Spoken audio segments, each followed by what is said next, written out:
There's a bit of drama right now regarding seasonal reset. A lot of players coming into Diablo 4 ARPG genre as a whole don't realize this, but Season 1 coming means you're going to have to make a new character to participate in the season. You can still play your old characters, it's not like they're going to get deleted, but you just don't get the rewards for the season. And for a lot of people that pay for early access, you don't get access to the Battle Pass unless you play in the season.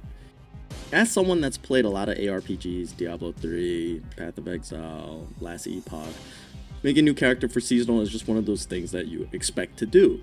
But for people coming into the genre and never played one of these before, they're expecting, hey, season 1 comes along, I get to take my current character, right? Like an MMO where I take my current character, I get to experience things that the new season comes with.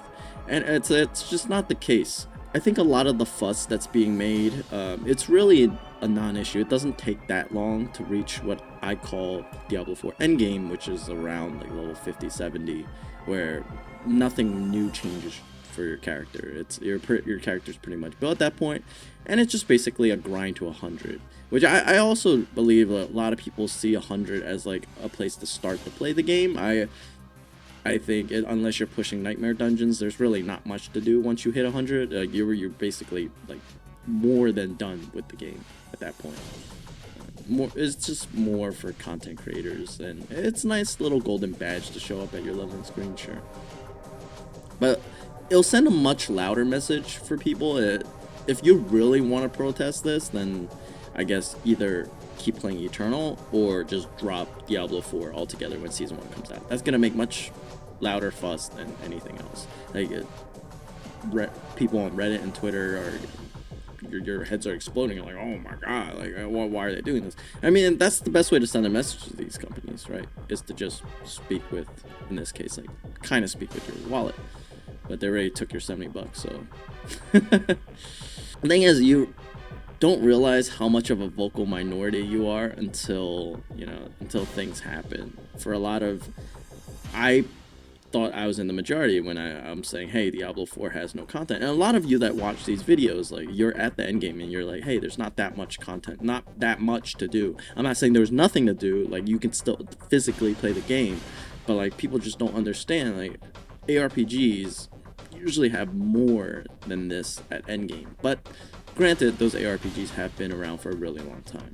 Diablo 4 could have took lessons from those ARPGs and applied it to the game, so it's, has more than what it does currently.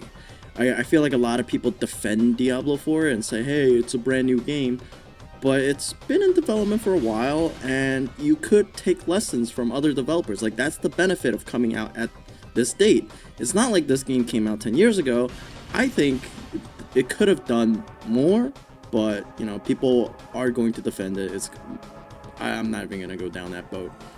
The thing is, like, being a vocal minority, you don't know if you're the vocal minority until you get glossed over and a majority of players are fine with it. So when Season 1 comes, we'll see who's in the minority, who's in the majority. It doesn't really matter. Whatever happens, ARPG players are going to adapt. Like, if they're gonna have to level a new character, then we're gonna level a new character. If they're not, then we're not. But more so is, I don't think it's a problem of reset. I think it's a problem that there's just not enough classes in Diablo 4. Diablo 4 launching with 5 classes just kind of, that part I think feels bad, because 2 classes are obviously in a much weaker state, believe it or not, Necro and Sork. And then you have the class which is basically the best starter class, the Rogue, which has a very good power level all the way through endgame and competitive endgame builds. And then you have 2 classes that are basically like de facto endgame characters, but just feel really terrible to level with. You have Barbarian and Druid.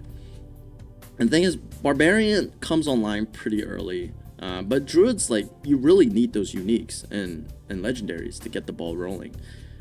I leveled the Druid, and it took me less than, I would say, like an hour before I realized this is going to be such a slogfest, and I had to ask for someone to power level me.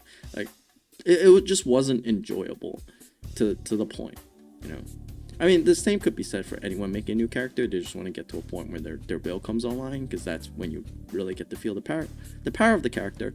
But Druid felt extra worse. Like, that's coming from a Barbarian leveling up, and those whirlwind struggles. Oh man. But yeah, I think it's just a lot of people that are playing Season 0 seen all there is for the classes. And it's also, there's not that much depth for character design. You have 4 core skills, 5 core skills or whatever, and half of them are just way worse than the other half. Like, some of these just are so much better, not just for leveling, but endgame as well. The others just don't have any legendaries or uniques to really enhance it. Like the upheaval one, oh my god, what is that? I played around with it. I'm like, what is this? Like, I get that they don't want to make uniques and legendaries in a similar power level as Diablo 3, but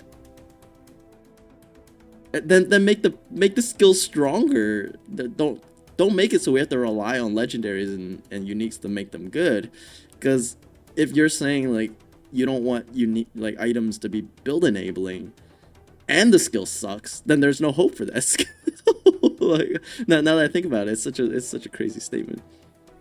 But yeah, I think the issue isn't reset. It's there's not enough to go around for reset. I think a lot of players that have played in Season 0, if you made those 5 classes, that's pretty much it. I feel like each of these seasons, you really need like a new class to come with the seasons, similar to all these other live service games. I think Blizzard forgets, like, when you're talking about other live service games, you're talking about like Apex Legends, you're talking about like even Lost Ark. Like, to bring people back, you need new classes to make things feel fresh. And maybe they'll hype us something with Season 1, but at this moment, other than those hardcore people that want to make a new character, it'll probably like make the fuss die down if there was a new character, a new class or something, or a big announcement of some sort. But right now there's just not that much incentive to play seasons, other than the fact that we pretty much paid for the battle pass, which I have to say again, we paid $20 for a 5-day subscription and for a credit for a system that we had no idea what it was. And I think that's the scummy part that people should be up in arms about, not the seasonal reset. But you know, that's covering the why people are upsetty spaghetti on Twitter over Diablo 4. Thanks for watching. What do you guys think? Do you guys think this is a big issue, a non-issue? Are you on the fence where you want to just play with your current character, or do you not mind making a new character? Let me know.